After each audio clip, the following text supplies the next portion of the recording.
9 de la mañana, 9 minutos. Continuamos en Sin Lugar para los Haters. Agradecemos por cada uno de los saludos, de los mensajes que nos fueron llegando. En un ratito nomás los vamos a ir compartiendo porque, bueno, tenemos una mañana muy movida.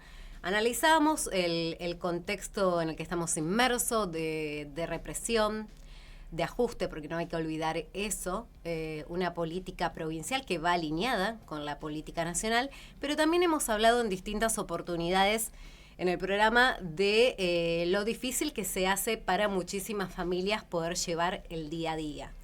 Del endeudamiento, hablábamos de que muchas familias se endeudan con tarjetas de crédito para poder comer, para poder ir al súper, hacer una compra mensual, y ahí empiezan los endeudamientos. Pero también vemos con preocupación una situación que va en aumento, y es que estos endeudamientos, en muchos casos ahora, se dan a través de préstamos con billeteras virtuales. Es sabido que a la hora de acceder a un préstamo, este tipo de billeteras tiene más facilidades para poder acceder, mucho más cuando uno no tiene un ingreso formal, y en el contexto en el que estamos también de precariedad laboral e informalidad. Bueno, estas billeteras virtuales aparecen acá como la solución para tomar un préstamo, pero el tema es el endeudamiento que se produce después. Y para conversar sobre eso y para analizarlo en mayor profundidad, está conectado del otro lado de la línea Juan Manuel Gispert del CEPA. Te damos la bienvenida, Juan Manuel, te saludamos Lautaro y Noelia. ¿Cómo estás? Hola, buen día, Lautaro y Noelia. Muchas gracias por llamar. Un No, por placer. favor. Muchísimas gracias por la comunicación. Bueno, decíamos, queremos analizar un fenómeno que preocupa, si bien veníamos hablando del aumento de las deudas a través de distintas entidades bancarias, hoy es una realidad de que a esas deudas se suman las billeteras virtuales. Bueno, es parte de lo mismo. O sea, Ujú. la razón de fondo de lo que está sucediendo es algo que nosotros venimos advirtiendo hace rato, que es la pérdida de poder adquisitivo de los trabajadores en general, tanto los empleados en blanco como los empleados en negro, los informales y los formales. Porque nosotros venimos advirtiendo hace tiempo que la medición del INDEC, de la inflación, se hace como se hizo siempre, pero dado que los aumentos más fuertes de los últimos años, producto de algunas políticas de Javier Milei, han impactado principalmente en los servicios, y además que ha cambiado el peso de los servicios en la vida de la gente, porque ahora uno paga internet, paga celular, paga las plataformas para ver series y películas, Ujú. etcétera, etcétera. El peso de los servicios tiene mayor impacto que antes, que como se estableció la metodología del INDEC, y eso hace que el INDEC subestime la inflación real de los hogares argentinos. Entonces, el problema de fondo que tenemos es que nosotros venimos observando que desde noviembre del 23, que es el último mes de Alberto Fernández, a la fecha se han perdido aproximadamente cerca un promedio Ujú. de entre 12 y 15% del poder adquisitivo, entre lo que se ha perdido en los formales y los informales. Claro. Cuando hago foco en la informalidad, Ujú. la situación es la más grave. Obviamente porque no cuentan con paritarias ni con todos los mecanismos de protección previsionales que se tienen en esos sectores. Claro. Y cuando hablo de la informalidad, impacta directamente lo que me estás preguntando, Ujú. que es que hay un fenómeno actual, moderno, contemporáneo, que es el fenómeno del acceso al sistema financiero del sector informal de la economía. Cosa que no es tan novedoso, pero sí es novedoso la masividad del mismo. Porque antes, la persona que trabajaba en la informalidad Ujú. se manejaba 100% en efectivo. No tenía Claro. acceso Ujú. no tenía acceso a tarjetas de crédito, no tenía acceso a tarjetas de débito, ni nada por el estilo. Y ahora está el fenómeno de estas billeteras virtuales que permite esta masificación del uso del sistema financiero, donde también se incorporan los informales. Creo que justamente la empresa líder argentina del rubro, el éxito que tiene que ver con que tiene un mercado gigante cautivo, porque los Claro. bancos no daban servicios a ese sector de la población. Ujú. Y la facilidad del mismo, porque antes sacar un préstamo para estos sectores era irse a las financieras estas que estaban siempre acobachadas en alguna galería perdida del centro, que siempre tenían tasas usureras, como también tienen las billeteras virtuales. Y bueno, requería un trámite más trabajoso sacar un crédito. En cambio ahora, abrís tu celular y apretás un botón y tenés la plata depositada en tu cuenta Claro. y la podés gastar. Ujú. La Eh, situación es grave porque sí, los indicadores que tenemos es que ya, digamos, no tenemos el dato preciso porque no se publica de Sí. cuántas compras se hacen en supermercados o almacenes con ese crédito de las billeteras virtuales, pero sí sabemos que el 56% de las ventas de los supermercados hoy son con tarjeta de créditos, nivel récord. Claro. Sí. Entonces me animo a pensar que si eso está pasando en el sector formal, que es quien tiene acceso a la tarjeta de crédito, cuando me voy al sector informal, que es el que más usa este sistema de créditos de billeteras virtuales, es peor la situación. Claro. Ujú. Juan Manuel, ¿qué tal? Lautaro te saluda. Mientras te escuchaba atentamente, también repasaba una nota en la cual eh, hay una consulta para una consultora, en este caso EcoGo, que comenta cuál es un poco la situación del endeudamiento con billeteras virtuales o Ujú. aplicaciones, ¿no?, que facilitan el préstamo. Y bueno, bien resalta esto que decías, ¿no? Mucho consumo vinculado a tarjetas de crédito. Llama la atención esto, lo que hay un exponencial aumento de, como decimos habitualmente, de tarjetear, pero de tarjetear alimentos. No hablamos de tarjetear Sí, un sí, sí, sí. viaje, de tarjetear, qué sé yo, un televisor, de tarjetear alimentos. Y lo que me llama un poco la atención, y aquí quiero detenerme un segundo, es que esta consultora pone el foco en en el interés, en la mora que generan las billeteras virtuales.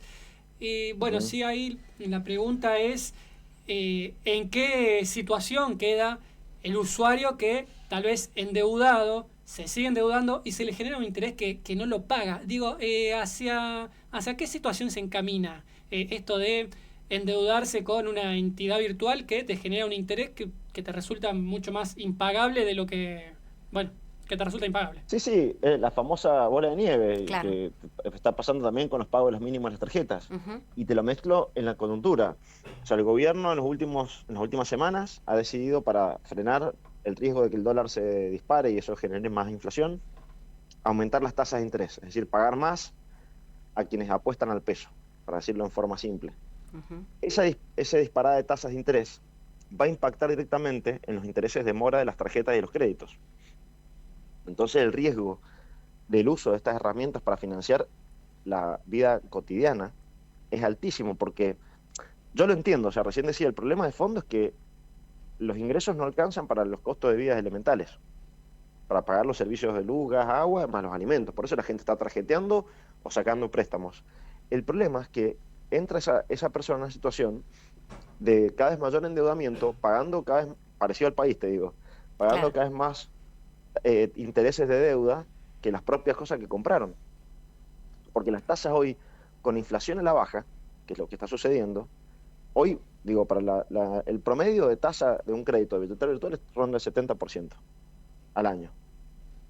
Ujú. Si incorpora algunos costos más, tal vez estamos cerca del 100% anual, el costo financiero de sacar un préstamo en un año, contra una inflación proyectada del 40%, 30 y pico por ciento.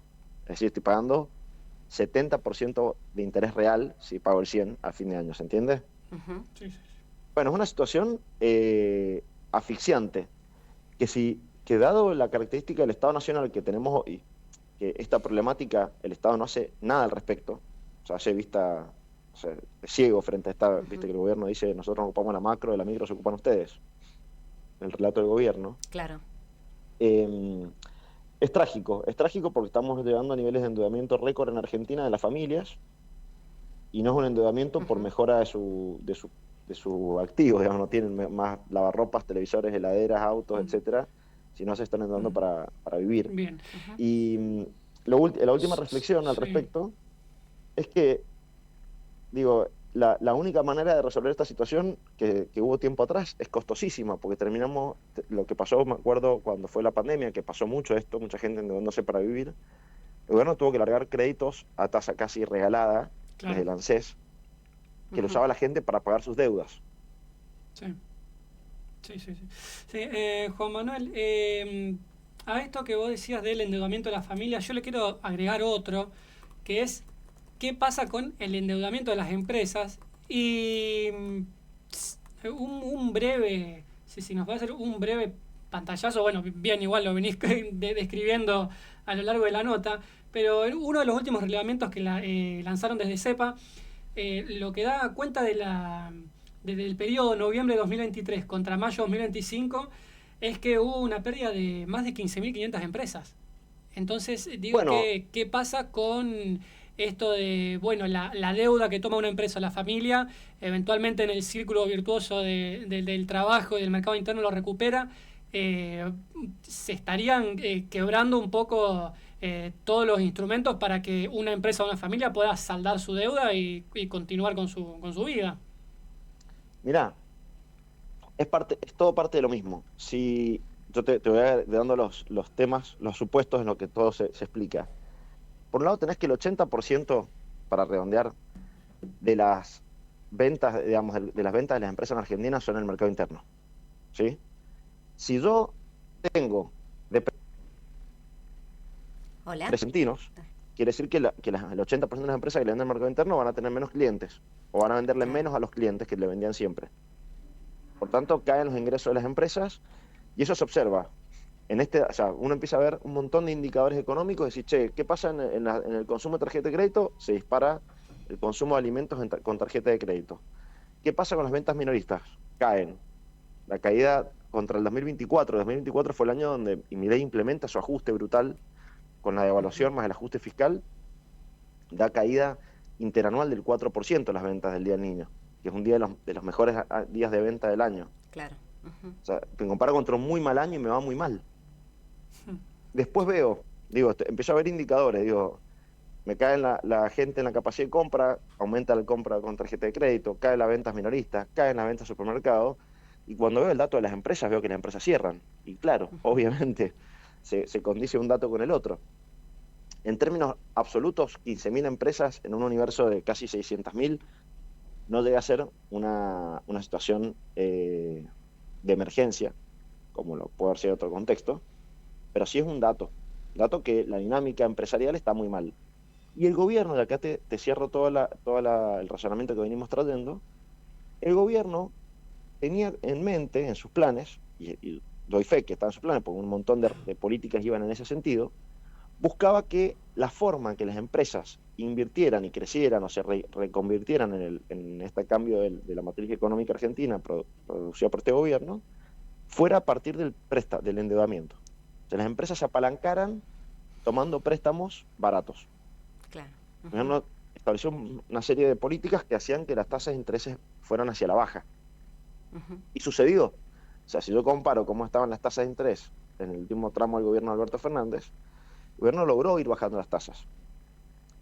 Y cuando la economía se planchó después del ajuste y empezamos a esperar, alguna señal de reactivación, parte de la posibilidad de la reactivación estaba en el crédito, en que las empresas tomaran crédito para invertir.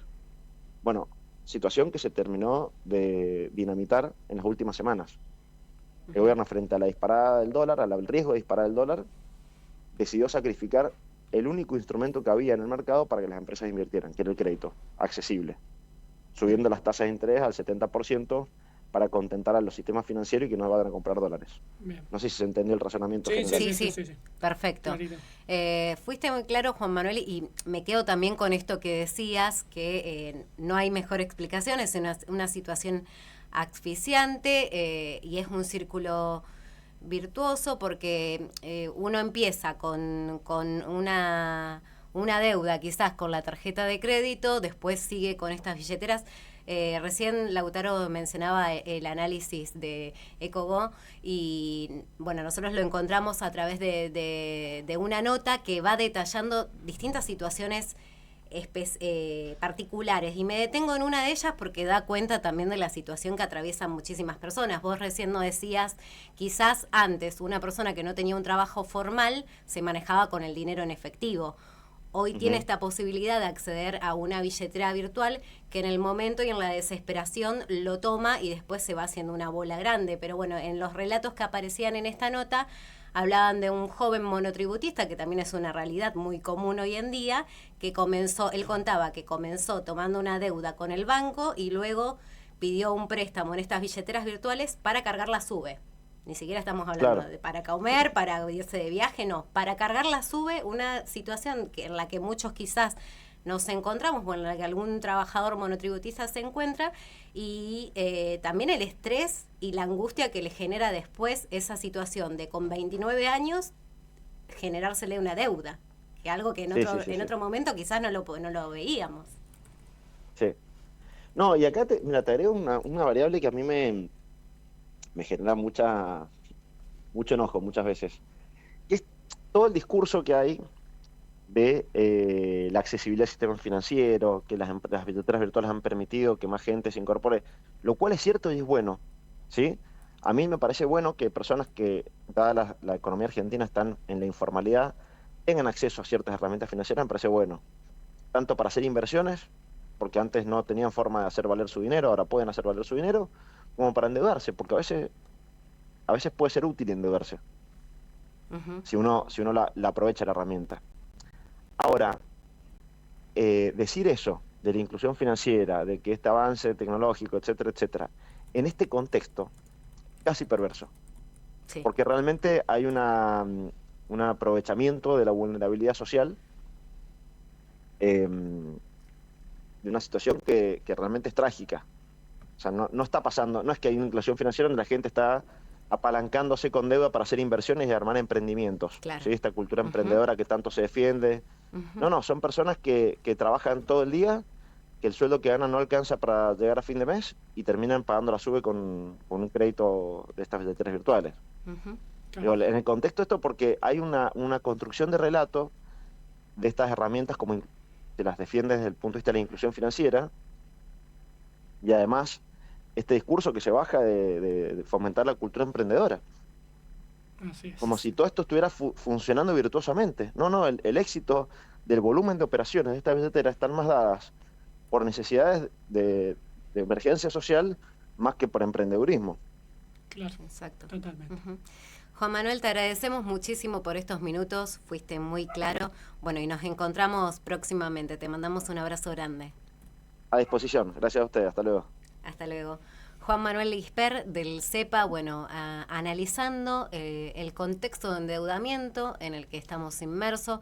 Hablamos de esto, cómo afecta a las familias, cómo afecta a las personas individualmente, a distintas personas que hoy están trabajando en la informalidad y cómo también afecta a las empresas. Uh-huh. Bien dabas cuenta vos, Lautaro, en otros momentos quizás se tomaba un préstamo o uno tenía el acompañamiento del Estado, pero hoy en el momento en el que estamos, esto cada vez se hace más difícil.